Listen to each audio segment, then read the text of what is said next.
Hey, it's Biddy Penny. Welcome to my channel and welcome to the Scrap Diva Designs hop for Kendra's Card Challenge number 18. I'm so excited about this hop today and the card that I have to share with you. I use sketch number 5, this one right here. And I just love this card challenge so very much, and I was really excited that Scrap Diva Designs did a super sponsorship, and Erica, the owner, sent us products, and these are the ones that I got: some hibiscus and flamingos and words, and a loaded pocket. I got the small one. I already have the large one in my stash. Y'all know I love Scrap Diva Designs, and this one is a twofer. Now, I do have the products somewhat covered because, unfortunately, they have to worry about copycats. So, this is a mini album that says Travel. So I got all my dies out and I pretty much used everything except for the Travel mini album. We'll have to use that another time. I die cut everything and there is no time to spare. We just got to jump right into this. So this is the small loaded pocket, and it comes with everything that you see here. And I love the stitching around it. I love the scallops. I've always loved scallops. And then it has like this matting layer for the pocket. The pocket's already cut, scored. You don't have to think about it. You just got to fold it up, girlfriend. It's great. If y'all have hung out with me before, when I tried to make a loaded pocket, this was last year, I think. I made an oversized tag and tried to make a loaded pocket. It was a lot of mental calisthenics for me, and it's nice to have a die that just does it. So after I went through all of that, last year I bought her large loaded pocket die because I was like, I don't want to do that again. So I'm really excited to have the smaller one. She has a medium. I want to go get the medium next. Just have the whole collection. Okay, I am using my bone folder to kind of make sure that I've burnished that glue and those folds in. And I didn't know when I was making my card which combination I'd want.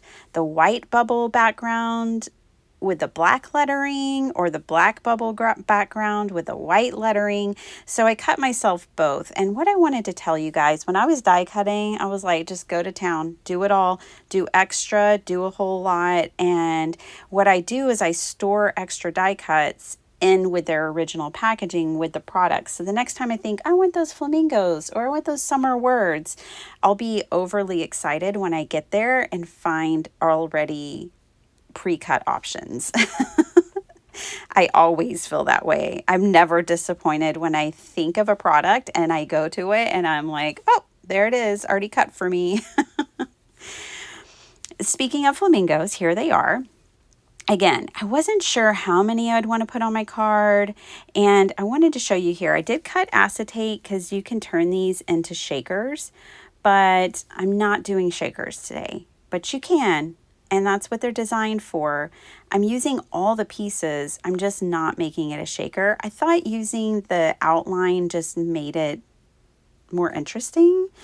I think if I toyed with doing the outline in a different color. Like, do I want it black? Do I want it like a darker pink, a lighter pink? I think a lighter pink would have really worked if I were to do it again. I probably would pick like a lighter shade for this part that I'm putting the glue on right now. But it's okay because I love the card. I've already given the card. It's for my daughter. And just so you all know, I am making a 5x7 card today because that's my jam.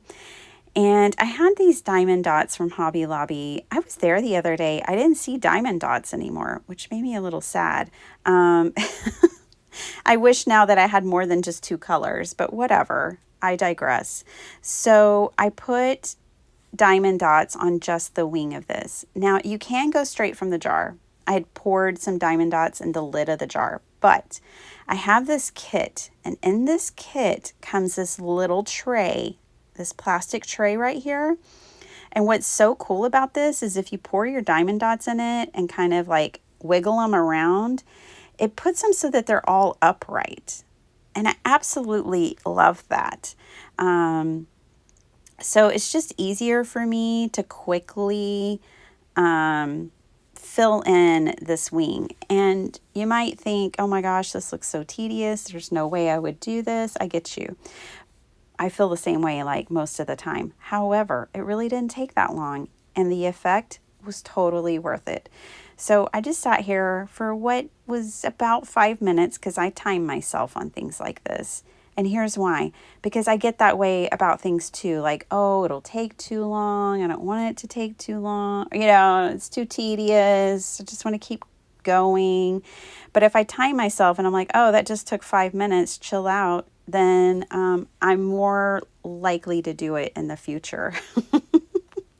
So I went and got some glitter, don't tell Pam, and I'm going to put some glitter on this wing because it's going to make it even more fabulous. There's the area where the glue is between the diamond dots, and that's the area I'm going to fill with glitter. And so I have this hot pink glitter. I've used this maybe twice in its lifetime, and it's been in my craft room for 5 years, so it's not something I use regularly. But it was perfect for this project. This is a hop. Have I failed to tell you that? I hope not. This is a hop for Kendra's Card Challenge 18. There are 6 of us grand total doing this, and I totally hope that you'll hop along and see what everyone has made with their Scrap Diva design hauls. There we go. I do not want you to miss the hop.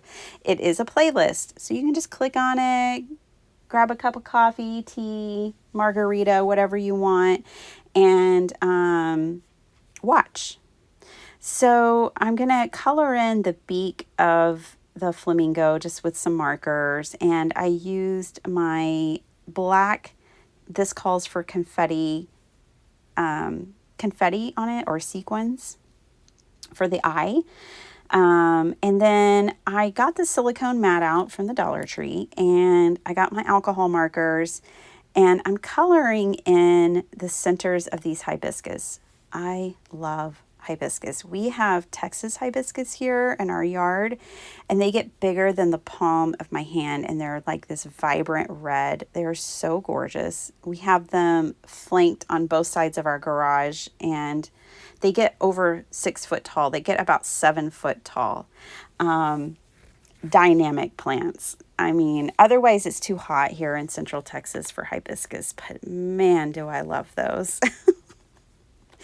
Anyways, so I color those up with my acrylic markers, and you can see them up there in the top left of my screen. And I am cutting down a piece of paper to 6 3/4 by 4 3/4. That is going to be my matting layer for this card. And then I have my pocket and my hibiscus. And I'm kind of measuring this up because I'm trying to decide what my next layer will be. And my next layer will be an A2 card front. So it's going to be 4 1/4 by 5 1/2. And it's just perfect. And I decide that I really wanted some black and white stripes, and I didn't want to dig through my paper, and I don't even know if I have any. So I just used white paper and a black alcohol marker, and I'm making my own wonky black and white stripe patterned paper here.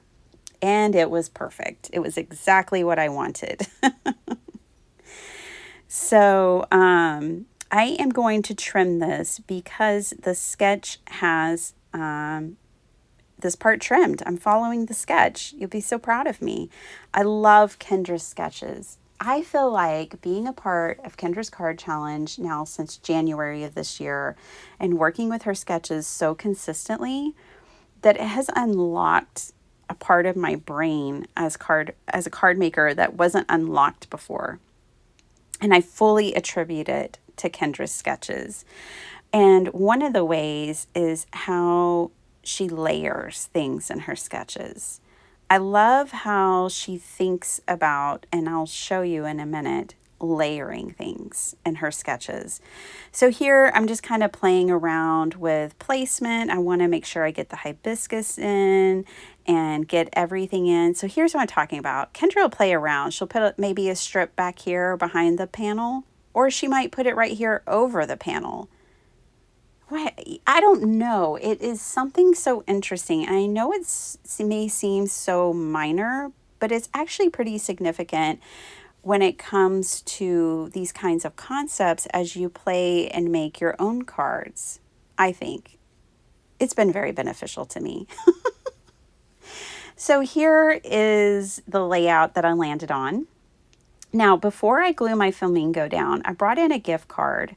And I wanted the flamingo to not be completely covered by the gift card. So if you were making something like this, I would suggest that you kind of play around and make sure that your focal point doesn't end up being too low on the card, that it completely gets hidden. I did emboss these strips here. So I embossed this strip right here and this one that's going across. It just added another texture and made the white cardstock a little more interesting. Not necessary, but fun for this card. I don't think I've told you yet. I made this card for my daughter. I'd mentioned to people on my channel that I was giving her a $50 bonus at the end of the school year. If she didn't know this, but if she didn't miss the bus, and she didn't miss the bus one day this year. In fact, she didn't even really miss school this year. So she got a $50 bonus for not missing the bus, because that's an hour round trip for mom if she does. So I ended up tucking some $50 in cash in this card. So I was making this card to hold a gift. But yeah, you could put a gift card, you could put cash, you could put candy, you could put earrings, you could put anything you want in here. And I just thought it was so fun. She loves flamingos. So when I saw that flamingo die in my package, I was like, ooh, Sparkle Heart gets a card. And I wanted my card, I picked a color palette that's just bright and cheerful and so summery. And totally, this is my color palette. I love yellow. It's like one of my favorite color. And yeah, it's just so fun. So the cool thing is that cash isn't as big as a gift card. So when I tuck that in, I actually get to see even more of my flamingo and my flowers.